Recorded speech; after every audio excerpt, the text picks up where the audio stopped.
Assalamualaikum warahmatullahi wabarakatuh. Perkenalkan, nama saya Lalu Edi Budha Wijaya, NIM 2020 A1H108, jurusan Pendidikan Guru Sekolah Dasar. Baik, selanjutnya saya akan menjelaskan makalah saya yang berjudul Negara dan Konstitusi.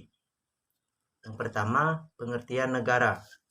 Negara merupakan salah satu bentuk organisasi yang ada dalam kehidupan masyarakat. Prinsipnya, setiap warga masyarakat menjadi anggota dari suatu negara dan harus tunduk pada kekuasaan negara. Melalui kehidupan bernegara dengan pemerintah yang ada di dalamnya, masyarakat ingin mewujudkan tujuan tertentu seperti terwujudnya ketentraman, ketertiban, dan kesejahteraan masyarakat. Agar pemerintah suatu negara memiliki kekuasaan untuk mengatur kehidupan masyarakat, tidak bertindak seenaknya, maka ada sistem aturan tersebut menggambarkan suatu tindakan dalam aturan yang paling tinggi, tingkatnya sampai pada aturan yang paling rendah. Unsur-unsur negara. Menurut Opham Lauter Page, unsur-unsur negara adalah: satu, untuk membentuk negara konstitutif, ialah daerah, rakyat, pemerintah yang berdaulat. Dua, unsur deklaratif, pengakuan oleh negara lain, wilayah atau daerah. Satu, daratan. Wilayah daratan adalah ada di permukaan bumi dalam batas-batas tertentu dan di dalam tanah di bawah permukaan bumi. Artinya, semua kekayaan alam yang terkandung di dalam bumi.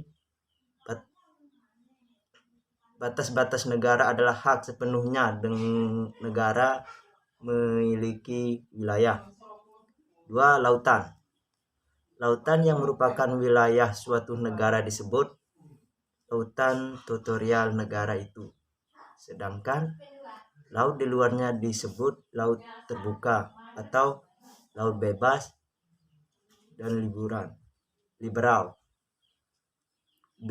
Pengertian konstitusi.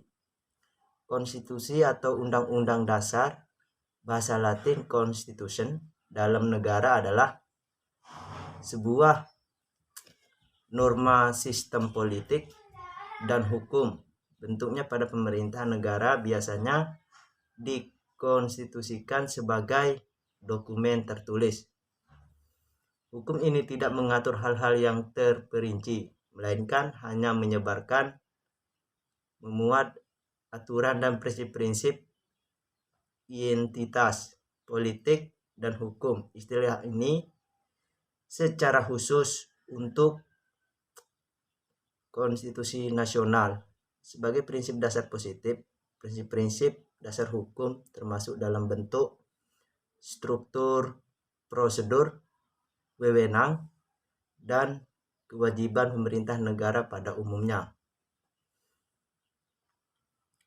Selanjutnya, bentuk-bentuk konstitusi tertulis. A. Tertulis adalah konstitusi yang diletakkan dalam suatu naskah tertentu. B. Tidak tertulis. Tidak tertulis adalah konstitusi yang tidak diletakkan dalam suatu naskah tertentu. Sekian dari saya. Wassalamualaikum warahmatullahi wabarakatuh.